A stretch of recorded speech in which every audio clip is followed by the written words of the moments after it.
Bismillahirrahmanirrahim. Assalamualaikum warahmatullahi wabarakatuh. Untuk pertemuan hari ini kita belajar tentang sistem pneumatik di mata pelajaran teknologi dasar otomotif, khususnya bagi teknik bisnis sepeda motor. Dasar-dasar pneumatik yaitu kegiatan nomor 6. Kedua kegiatan mengidentifikasikan kelebihan dan kekurangan sistem pneumatik. Tujuan pembelajaran adalah kalian dapat menjelaskan kelebihan dan kekurangan sistem pneumatik dengan benar.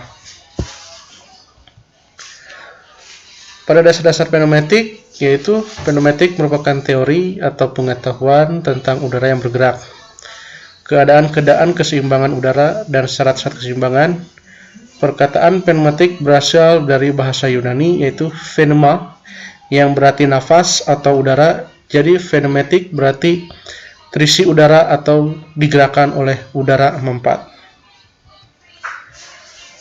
Alasan pemakaian pneumatik. Yang pertama, palu-palu bor dan keling pneumatik adalah jauh lebih baik dibandingkan dengan perkakas-perkakas elektrik serupa. Pesawat-pesawat pneumatik telah mengambil suatu kedudukan monopoli yang pada rem-rem udara bertekanan mobil, angkutan, gerbong-gerbong, pistol-pistol, alat cat semprot, mesin peniup kaca. Yang telah dijelaskan tadi bahwasanya pneumatik memiliki keunggulan yang tadi kan beberapa komponennya sangat presisi, di mana hanya menggunakan sistem CNC.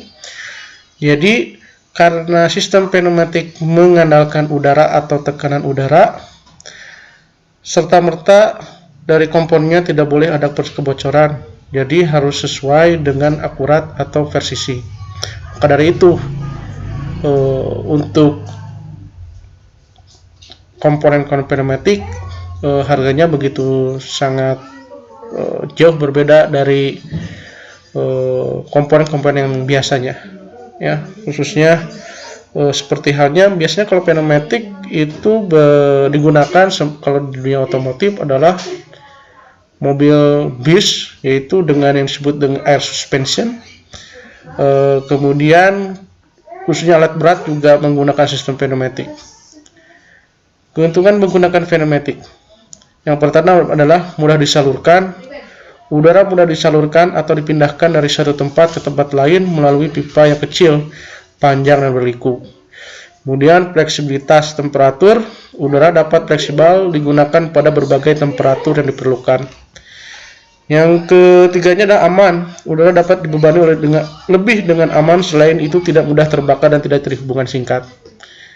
Misalkan contohnya gini, mudah disalurkan, yaitu mudah disalurkan. Karena sistem pneumatik biasanya menggunakan sistem valve atau saluran udara, ya. Kalau dalam sistem rem biasanya itu menggunakan selang, ya. Karena selang itu bahannya karet dan mudah ketas, apabila ada tekanan tinggi ataupun temperatur yang dapat memuaikan benda tersebut, makanya akan menjadi sebuah kerusakan. Tapi kalau untuk pneumatik biasanya dia menggunakan sebuah saluran udara ke valve, kemudian bahannya juga terbuat dari non karet, ya. Kemudian tidak adanya udara yang keluar ataupun kebocoran, jadi sehingga aman untuk digunakan. Kemudian tidak adanya korsleting atau meledak dari proteksi kelistrikan, ya. Karena kalian tahu kan, yang tadi dijelaskan adalah pneumatik menggunakan sistem udara, ya. Kemudian pemindahan daya dan kecepatan sangat mudah diatur. Udara dapat melaju dengan kecepatan yang dapat diatur dari rendah hingga tinggi ataupun sebaliknya. Itu kalian cukup baca aja, kemudian kalian pahami apa itu pneumatik dan yang lainnya. Nah, ini sudah penggunaan sistem pneumatik pada otomotif. Yang kalian lihat ini adalah sistem air suspension pada bus, ya, atau bus yang sekarang banyak sekali otomotif, khususnya bidang otomotif menggunakan sistem pneumatik, contohnya di mobil bus. Ya, kenapa? Yang pertama, keuntungannya satu adalah dia itu tidak terasa saat ada guncangan yang sangat, maksudnya bukan sangat dahsyat, tapi guncangan yang kalau misalkan ada perbedaan di sistem spring atau pegas, ketika ada guncangan dia akan langsung timbul membalik. Artinya guncangan akan sangat terasa. Kalaupun sistem udara dia akan meredam pada sistem tabung dari air pneumatik itu. Ya, cara kerja air suspension sangat sederhana, yaitu cara kerja air suspension ini hanya dengan mengontrol aliran udara yang masuk ke kantong udara, sehingga kinerja dari air suspension dapat disesuaikan dengan kebutuhan kendaraan. Namun untuk lebih jelasnya, pada saat mesin dinyalakan maka kompresi juga akan menyala. Nah, pada sistem air suspension itu biasanya ada yang disebut dengan kompresor.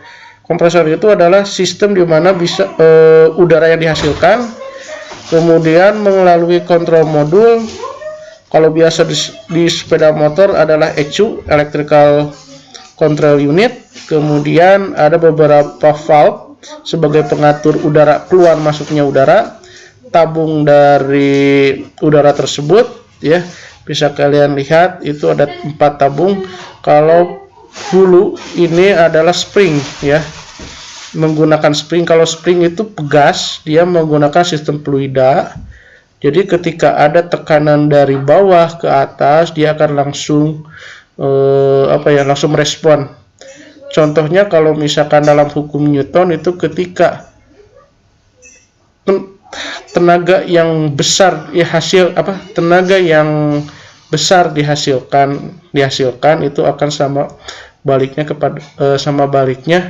tenaga yang dihasilkan. Jadi kalau misalkan tenaganya gede, dia akan membalik gede juga. Tapi kalau sistem pneumatik yang mengaturnya udara, ketika ada guncangan yang hebat, dia akan meminimalisir atau meredam guncangan tersebut. Makanya kan kalau sekarang di kendaraan bus, kalau kalian misalkan kemana gitu menggunakan bus, ya, sedikit-sedikitnya kalaupun ada guncangan sedikit mungkin tidak akan terasa seperti itu.